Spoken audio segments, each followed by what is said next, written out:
పశుజాతుల అభివృద్ధి విధానాలు క్రమంగా ఆధునికతను సంతరించుకుంటున్నాయి. సనాతన పద్ధతుల స్థానంలో నూతన ప్రక్రియలు ప్రముఖ పాత్ర వహిస్తున్నాయి.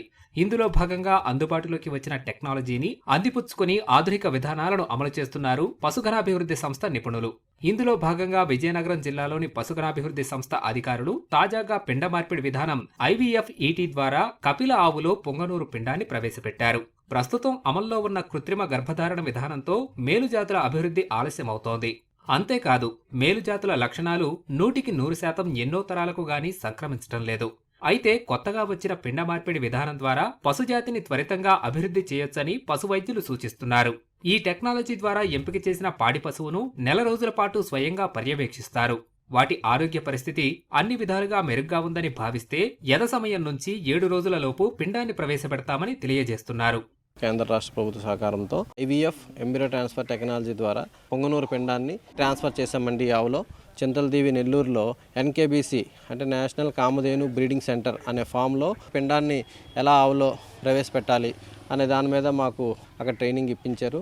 ఈ యానిమల్ని ఈ నెల 3వ తారీఖు నుంచి కూడా ట్రాక్లో పెట్టుకున్నాము. ఫస్ట్ ఎద వచ్చేటప్పుడు చూసుకున్నాము, ఎదగా బాగానే ఉంది. ఆ తర్వాత సెకండ్ హీట్లో కూడా చూసాం, బాగానే ఉంది. మనకి పిండం తయారు చేసి వాళ్ళు 7 రోజులు ల్యాబ్లో పెంచి లిక్విడ్ నైట్రోజన్ క్యాన్లో మనకి ఎన్నాళ్ళని దాయవచ్చు. ఆ పిండాన్ని కొన్ని సంవత్సరాల పాటు దాయొచ్చు. ఎదకొచ్చి 7వ రోజు కాబట్టి ఆ పిండాన్ని మనం డైరెక్ట్గా గర్భంలో ఈరోజు ప్రవేశపెట్టాం. పొంగనూరు అనేది ఇది కానీ సక్సెస్ అయితే అది చాలా ఆనందంగా ఉంటుంది మాకు కూడా. ఈ IVF ET అనేది ఏంటంటే, ET అంటే ఏంటి, ఎంబ్రియో ట్రాన్స్ఫర్ టెక్నాలజీ. అంటే మామూలుగా సాధారణమైన మన కృత్రిమ గర్భధారణ ద్వారా చేసే ఇంజెక్షన్స్ వల్ల ప్యూర్ జెనెటిక్ బ్రీడ్ అనేది రావాలంటే కనీసం 3 తరాలు వెయిట్ చేయాలి, 12 సంవత్సరాలు వెయిట్ చేయాలి. ఎలాగంటే ఇప్పుడు మనం ఒక నాటావు తీసుకున్నాం, ఒక మంచి మనకి ఒక పొంగనూరు జాతి ఆబోతు తాలూకా వీర్యం మనం కృత్రిమ గర్భధారణ ద్వారా చేసామనుకోండి, మనకి ఆబోతు తాలూకా 50% జీన్స్, ఈ నాటావులో ఉన్న 50% జీన్స్ వస్తాయి. సో ఈ నాటావులు అనేది మనకి అంత జీన్స్ ఉండవు కాబట్టి ఓన్లీ 50% జీన్స్ అనేవి పొంగనూరువి వస్తాయి. 100% అనేవి రావు.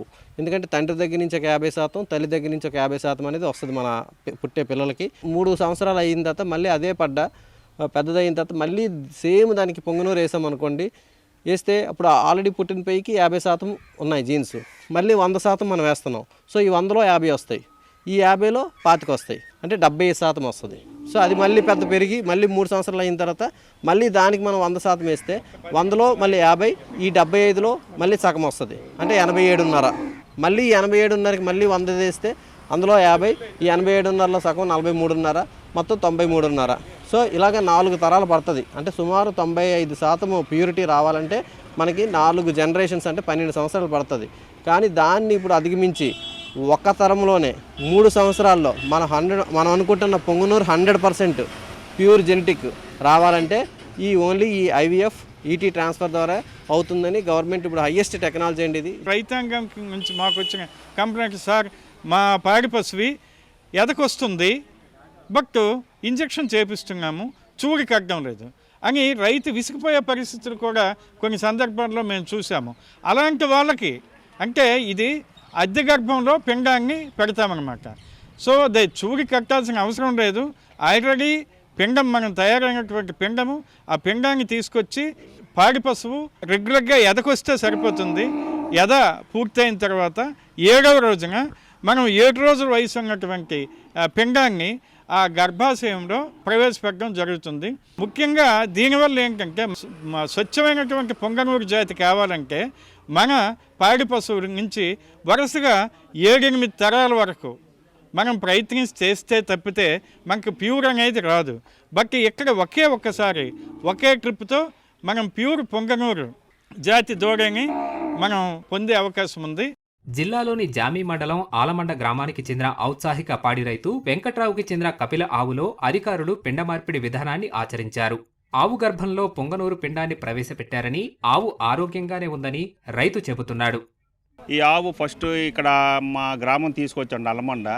తీసుకొచ్చేటప్పుడు ఏమంటే డాక్టర్ గారు సాగివాలు ఇంజెక్షన్ చేద్దామండి అని దీనికి సాగివాలు ఇంజెక్షన్ చేశారు సార్. అంటే పాలు ఎక్కువ ఇస్తుంది, ఆడపిల్ల పుడతాయి అన్నారు. సరే చెయ్యండి సార్ అన్నాను. సాగివాలు తీరమో చూస్తే అది దూడ పుట్టింది. అంచేత ఈసారి ఏమైందంటే కొత్త టెక్నాలజీ వచ్చింది, అంచేత అలా పెడదామన్నారు. అయితే నేను అడిగారు, నా ఒపీనియన్ అడిగారు, మీకు సాగివాలు కావాలా, గిరి కావాలా, పొంగనూరు కావాలన్నారు. అయితే నాకు పొంగునూరు కావాలని అన్నాను. పొంగునూరే చేద్దాము, దీనికి పిండం పెడదాము అని అన్నారు. నెల రోజుల నుంచి ఆవుకి ట్రీట్మెంట్ చేశారు, దీనికి పిండం పెట్టారనమాట, ఈ పొంగునూరు పిండం. తక్కువ వ్యవధిలోనే మేలుజాతి పశువులను పొందేందుకు ఎంబ్రియో ట్రాన్స్ఫర్ టెక్నాలజీ విధానం ఎంతో సహకరిస్తుందని పశుసంవర్ధక శాఖ అధికారులు సూచిస్తున్నారు.